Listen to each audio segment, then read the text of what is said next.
ഇപ്പോൾ ഇടുക്കി മണ്ഡലത്തിലെ തെരഞ്ഞെടുപ്പുമായി ബന്ധപ്പെട്ട വിവരങ്ങളുമായി ഞങ്ങളുടെ പ്രതിനിധി ജോസിൽ സെബാസ്റ്റ്യൻ ചേരുന്നു. ജോസിൽ, സംസ്ഥാനത്തെ മറ്റ് 19 മണ്ഡലങ്ങളിലെയും പോലെ കനത്ത ഒരു പോളിംഗ് തന്നെ ഇടുക്കിയിൽ നടക്കുന്നുണ്ടോ? സ്വാഭാവികമായും അവിടെ വലിയ തരത്തിലുള്ള ഒരു ചർച്ച നടക്കുന്നുണ്ട്.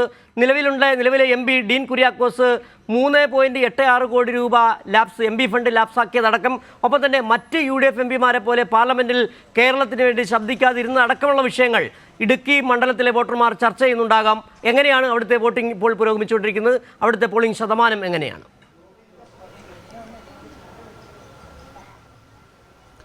സിജു സൂചിപ്പിച്ചതുപോലെ തന്നെ ഇടുക്കി പാർലമെൻറ്റ് മണ്ഡലത്തിലും കനത്ത പോളിംഗ് ആണ് രേഖപ്പെടുത്തിക്കൊണ്ടിരിക്കുന്നത്. അത് പ്രധാനമായിട്ടും വികസനത്തിൽ ഊന്നിയുള്ള ഒരു തെരഞ്ഞെടുപ്പ് പ്രചരണവും പോരാട്ടവുമാണ് ഇടുക്കി പാർലമെൻറ്റ് മണ്ഡലത്തിൽ നടന്നത് എന്നുള്ളത് കൊണ്ട് തന്നെ കനത്ത മത്സരമാണ് ഈ പാർലമെൻറ്റ് മണ്ഡലത്തിൽ നടന്നത്. അതുകൊണ്ട് തന്നെ തങ്ങളുടെ അവസാനത്തെ അണിയെയും കൊണ്ടുവന്ന് വോട്ട് ചെയ്യിപ്പിക്കുന്നതിന് വേണ്ടിയുള്ള കർമ്മനിരതമായ പ്രവർത്തനമാണ് ഓരോ മുന്നണികളും നടത്തിക്കൊണ്ടിരിക്കുന്നത്. തങ്ങളുടെ എല്ലാ വോട്ടുകളും കൃത്യസമയത്ത് തന്നെ പരമാവധി 6 മണിക്ക് പോളിംഗ് അവസാനിപ്പിക്കുന്നതിന് മുമ്പ് തന്നെ എത്തിക്കുന്നതിന് വേണ്ടി പ്രവർത്തകർ ഓടി നടന്ന് ആളുകളെ എത്തിക്കുന്ന ഒരു കാഴ്ച ഇവിടെ എല്ലാം കാണാൻ സാധിക്കുന്നുണ്ട്. നമുക്കറിയാം 7 മണിക്കാണ് സാധാരണ പോളിംഗ് ആരംഭിക്കേണ്ടത്. പക്ഷേ ഇന്ന് 6:30 മുതൽ രാവിലെ 6:30 മണിക്ക് മുതൽ ഈ ഇടുക്കിയിലെ പല ബൂത്തുകളിലും നീണ്ട ക്യൂ ദൃശ്യമാകുന്ന കാഴ്ചയാണ് കാണാൻ സാധിച്ചത്.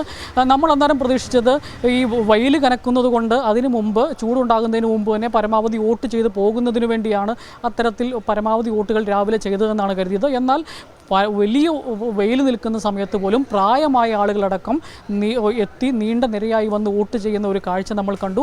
അതുപോലെ തന്നെ ഇടുക്കി മണ്ഡലത്തിലുള്ള പ്രധാനപ്പെട്ട വ്യക്തികളെല്ലാം തന്നെ അതിരാവിലെ വന്ന് വോട്ട് ചെയ്യുകയും വോട്ട് ചെയ്തതിൻ്റെ പ്രാധാന്യത്തെക്കുറിച്ചും എല്ലാം വളരെ വ്യക്തമായി പറയുന്ന ഒരു അവസ്ഥയുണ്ട്. ഇടുക്കി ബിഷപ്പ് മാർ ജോൺ നെല്ലിക്കുന്നൽ രാവിലെ തന്നെ ക്യൂ നിന്ന് വോട്ട് ചെയ്തതിന് ശേഷം ഇടുക്കിയുടെ ആവശ്യങ്ങൾ ശക്തമായി പാർലമെൻറ്റിൽ ഉന്നയിക്കാൻ കഴിവും ശേഷിയുമുള്ളവരെ വിജയിപ്പിക്കണം, ഇടുക്കിയിലെ ജനങ്ങൾ അതിന് പ്രബുദ്ധരാണ് എന്ന രീതിയിൽ പറഞ്ഞിട്ടാണ് അദ്ദേഹം പോയത്. അതുപോലെ തന്നെ MM മണി, KK ജയചന്ദ്രൻ, അതുപോലെ തന്നെ സിനിമാ നടൻ ആസിഫ് അലി, PJ ജോസഫ് അടക്കമുള്ള ആളുകൾ എല്ലാം നേരത്തെ തന്നെ വന്ന് വോട്ട് ചെയ്തു. ആസിഫ് അലി പറഞ്ഞ ഒരു കാര്യമുണ്ട്, ഇവിടെ വോട്ട് ചെയ്യുന്നതിൻ്റെ ആവശ്യകത ജനങ്ങളെ ബോധ്യപ്പെടുത്തുന്നതിനു വേണ്ടിയാണ് ഞാൻ ഒരു പ്രധാന സന്ദേശം കൂടിയാണ് ഇത്ര കനത്ത വെയിലിലും ഒരുപാട് തിരക്കുകൾ ഉണ്ടായിട്ടും വന്ന് വോട്ട് ചെയ്യുന്നത്. അതോടൊപ്പം തന്നെ അതിൻ്റെ ഇടയ്ക്ക് ചില മാധ്യമപ്രവർത്തകർ അദ്ദേഹത്തോട് ചോദിച്ചു, സഹപ്രവർത്തകരായ സുരേഷ് ഗോപിയും അതുപോലെ തന്നെ കൃഷ്ണകുമാറും ഒക്കെ മത്സരിക്കുന്നുണ്ടല്ലോ, അവർക്ക് ആശംസയും അവർക്ക് ഉണ്ടോ എന്ന് ചോദിച്ചപ്പോൾ അതല്ല എൻ്റെ രാഷ്ട്രീയം, അതല്ല എൻ്റെ പാരമ്പര്യം, എനിക്ക് കൃത്യമായ രാഷ്ട്രീയമുണ്ട് എന്ന് പറയുന്ന ആസിഫ് അലിയും നമ്മൾ കണ്ടു. നമുക്ക് ജനങ്ങൾക്ക് കുറേ അസ്വസ്ഥതകൾ ഉണ്ടാക്കിയ ആളുകളുണ്ട്, അവരെ പോലെയുള്ള ആളുകളെയല്ല ജനങ്ങൾക്ക് ഗുണകരമായ ആളുകൾ വിജയിച്ചു വരണം എന്ന രീതിയിൽ ഇടുക്കിയിൽ നിന്നുള്ള വിവരങ്ങൾ നൽകിയത്.